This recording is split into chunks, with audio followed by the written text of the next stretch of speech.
A prisoner of conscience at a detention center in Shanghai has been paralyzed due to torture.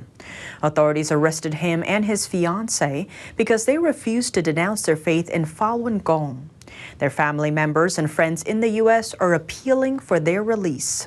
Chinese Falun Gong practitioner He Binggang has been paralyzed at a detention center in Shanghai. This is according to his lawyer, who hasn't been able to talk to him over the phone until earlier this month. Authorities had cut He's contact with the outside world for more than 4 months. Deng Rong, who lives in New York, is He's family friend. She says He is in critical condition. He is paralyzed. He can only lie down, and he cannot walk due to problems in the spine. He also deals with headaches, dizziness, urinary incontinence, and cannot fall asleep at night.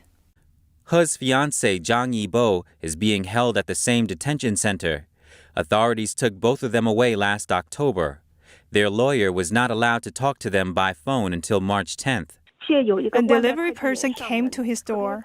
As soon as he opened the door, the police rushed in, took him away, along with his computer and cell phone.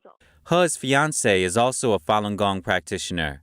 Authorities took her away from her home around the same time. The police pried open Zhang's door and took her away with her tablet, cell phone, and electronic devices.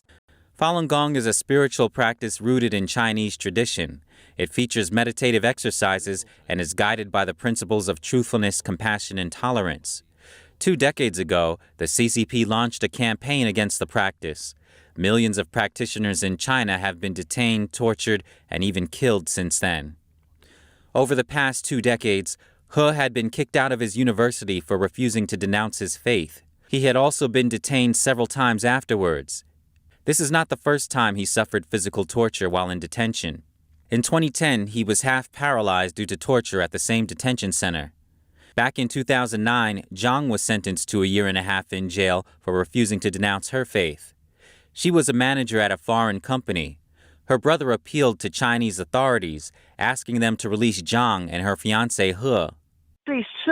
She does no harm to society. She is a law-abiding person. Just because she practices a Buddhist meditation, she was imprisoned and even sentenced.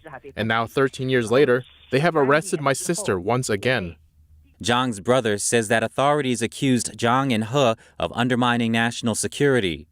The brother says what the authorities are doing is against the law.